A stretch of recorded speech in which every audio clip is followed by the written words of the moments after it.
Hello everyone, welcome to my vlog. I hope everyone had a wonderful weekend. Here in Canada we have long weekend, so today is Monday, everyone is off. So yeah, it's great that we have that one extra day where we can relax a little bit. Okay, so today I would like to dedicate this vlog to discuss my settings. I found that vlog about my gear. I got a lot of response. People gave me some positive feedback and it seems like people really liked it. So I want to stretch this a little bit and just take this to the next level and talk about settings. Settings, as everyone knows, those are really important factors as far photography goes, and I want to make sure that I will chat about it a little bit more because quite often I'm receiving emails from people asking me like, okay, so what's the setting for that particular image? Would you mind give us just exact settings? What did you do? So I don't mind sharing settings. That's not a big of a deal. I can actually tell you all the settings, whatever I'm doing, but I think we have to realize that settings are something which just works in specific, well, they work specific way. So as long as you're shooting in the same place, you're shooting in the same environment, you're shooting the same person, those settings will work. But if you change the environment, you change the place, those settings, they're not gonna work. So I want to just kind of make this clear so people can have a little bit more understanding how the setting works. So what I'm saying is there's no, I would say, golden rule as far as settings go. So each scenario has own, I would say, limits. They have we have to approach them differently, and we have to look at so many different factors which gave us those settings which will work for us. And setting also control what kind of image we want to get. So if someone wants to have a, I don't know, brighter background, or want to have darker background, or want to have more dramatic light, the setting is going to be different. So what I would like to say that settings also are, I would say, they're a little bit individual approach to photography, because that's what gives us the final results. And we need a little bit of practice when it comes to setting to get the feel of it, so we kind of see what we're gonna get. And then just to giving someone exact setting, they're not gonna any good. I think they're gonna confuse people. They're gonna make the work with certain scenario much harder.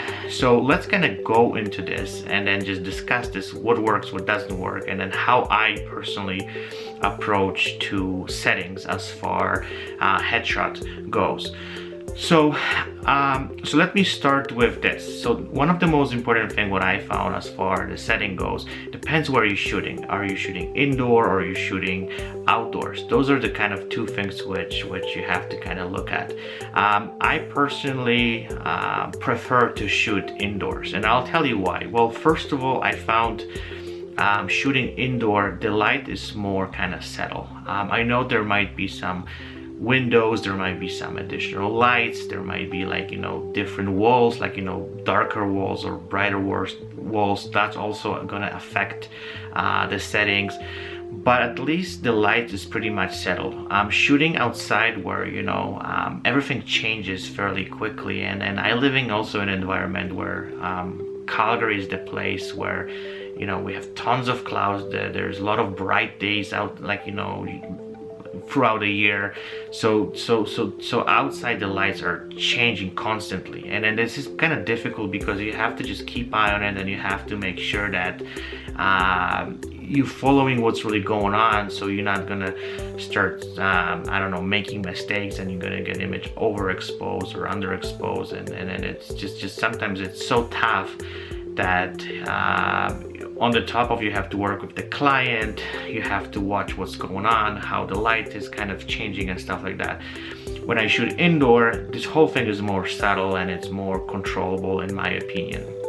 So let me start with, well, let me talk about so how I actually approach this whole thing. So first of all, what you have to do whenever you choose the final place for your photo shoot, so you have to assess, as I said, a lot of factors. Mainly what I mean by that is that you have to just check the foreground, you have to check the background, you have to check everything, you know, which gonna reflect your image. And based on that, you have to just step by step start making adjustments. And then when you know, like, don't be afraid that, you know, you have to throughout the shoot changing stuff. I do that all the time. It's not something that, you know, you set it up and then you're good to go and you just keep shooting entire shoot on the same setting.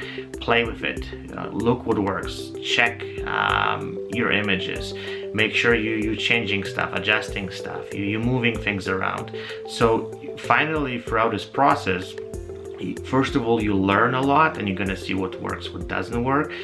Plus, you're not gonna be stuck with, let's say, one settings, and then, you know, you do this entire shoot, you come home, you look at those images, and sometimes I don't actually just plug my camera to the computer. So basically my thing, what I'm checking is the back screen. That's how I do it. I know I should tether my camera and then see this a little bit better, but sometimes, well, I just don't do that. Like I think I should do that, but, you know, I think to figure out all this stuff, because it's a computer and, you know, some extra stuff to work, and I'm not really big fan to have all this gadget all over the place. I tried to make this simple. So so what I want to say is that when you're shooting, you constantly work on your settings, on your adjustments, and then you basically trying to figure it out what works. So let's go to actual settings and then talk about it, you know, how I actually approach them. So I have my camera here. So let me start with this. So I'm shooting raw all the time. That's just the way it is. I know there's a lot of photographers who shoot JPEGs. We all know that the raw files works the best. Although as you probably notice, when I'm actually preparing my raw file to export in Photoshop, I basically just only work with shadows and blacks. I don't do too much stuff as far as the contrast go, exposure. I'm trying to kind of keep it the way it is, and then to just gradually actually you just work on the image. So first setting is the raw file. This is the way actually I approach it. Then the next thing what I would like to talk about is f-stops. So f-stops, usually I'm working between 2.8 and 3.5. This is just my go-to, as I said, f-stops, and this is how I try to keep it the way it is, especially as far, you know, the background goes. We want to have everything kind of nicely blurred, and we want to make sure that, you know, none of this background, which most of the time in my case is pretty bad, then you want to try to kind of keep it really out of focus, which, you know, blurred, and then looks kind of nice on the image. As far the shutter speed goes, I always try to keep it between 180 and above 200 of a second. Well, especially, you know, I'm shooting on the range between 150 and 200 zoom, then you have to really kind of have that shutter speed fairly high, so you know you're not gonna get that extra, I would say, motion, which gonna makes this image blurred. And then those are two kind of main settings which I always try to kind of keep it at the same level, and then I adjusted the ISO, depends on the place. That's what I mainly actually work on to adjust you know, the exposure, and the last thing is I'm adjusting the lights accordingly to my setting on my camera, because those are the things which, you know, you want to kind of keep it, I would say, consistent, so you get that certain quality image, and then you start kind of playing with those things. You have a little bit more control as lights go to just get the image the way you want it. So this is my lights, and as far the speed lights goes, I always shoot manually, so I always adjust the power. So it depends where I'm shooting. As I said, I always try to manage the speed lights the way so I'm not actually on the full power. You know, I'm trying to kind of keep it half power, just to make sure, you know, you're not gonna drain the batteries like fairly quick. Also, when you have on the full power, then you know, they need to a little bit of extra time to recycle and stuff like that. So, and one of the speed lights I have, the Nikon SB200, if I would keep it on the full power, then basically what happens after, I don't know, 10 to 15 minutes, the speed light gonna shut off because it has some issues with the overheating. So that's another reason I'm trying to kind of keep it you know, on the levels which they're not gonna I would say just drain this entire light in no time. So the one other thing what I would like to talk is the white balance. I'm getting a lot of questions about it. So how I approach this, there's two different ways. Well, first of all, I never shoot on auto white balance, because there's a few things which happened to me before. Even though you can fix some of those stuff in Photoshop, and it's fairly easy, quick fix, but still I'm trying to kind of stay out of it, especially when I'm shooting indoors. There's always some different lights hitting the sensor, and the reading can get scrubbed fairly quick, and then it's just really difficult to kind of basically just fix that. So what I'm doing as far the white balance, I'm shooting on setup the Kelvins, and I always try to keep between 4,700 to about 5,200. This is the kind of levels what I'm trying to keep it up. Plus I'm using on every shoot the color checker, where you can do a couple shots and then you just basically just it's easy fix in Photoshop later on. So whatever we try to do as far as setting goes, I always have approached, I want to be in full control. I don't want to have my camera to decide. For me, especially, the camera gets fooled really easy, and we have to be aware of that. And then I'm sure some of you guys had situations where, you know, you trust the camera and, you know, everything kind of fall apart because there is some little factor which affect the settings, and all the shoot went to the drain and was just unfixable, or was really difficult to fix, or was easy fix, but you still spend some extra time to work on it to fix some of those stuff. So in conclusion, what I would like to say is, as far as setting goes, make sure you can assess the place first. That's the first thing what you have to do, and then accordingly adjust settings. Do that slowly. You know, it's good sometimes to come into the shoot, I would say 10 to half an hour earlier to do the test, to do the, you know, check stuff up and make sure you know what's going on.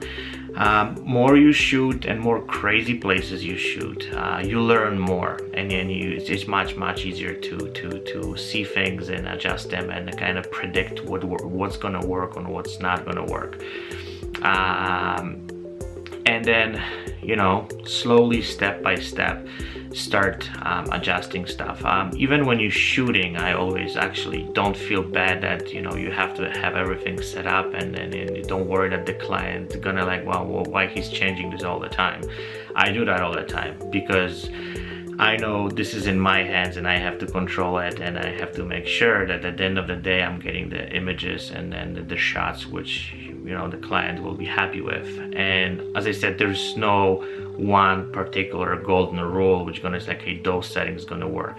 Each place is different, each session is different, each location is different, and you have to really make sure that you actually adjusting stuff accordingly, and you don't kind of like have something in your mind which you think is gonna work, because I've been there and I always had situations where, you know, someone told me, okay, those are the best settings, and then I went to this shoot, stick to those settings, and the entire shoot was a waste. So remember that, and if you have more questions regarding settings and how I approach them, feel free to email me or call me or whatever you want to do to get your answers. But I hope that was helpful. I hope that give you some, I would say, little better brighter perspective on how to work with how you work with your settings, because again, you know, it's important that you really get grip on it, and you feel comfortable with setting, because it's not as difficult as, you know, people think sometimes, but it takes practice and it takes time to learn some of those things. So I hope that you guys that was interesting. I will be looking forward to your comments, and little bit of update. I actually shot entire vlog on shooting headshots with the projector. I'm going to be working on it right now to put this whole thing together, and probably by the end of this week I should post that video, so stay tuned for that. And yeah, there will be also a lot of interesting information. Have a great day, guys. Looking for your feedback, and yeah, see you guys soon. Bye now.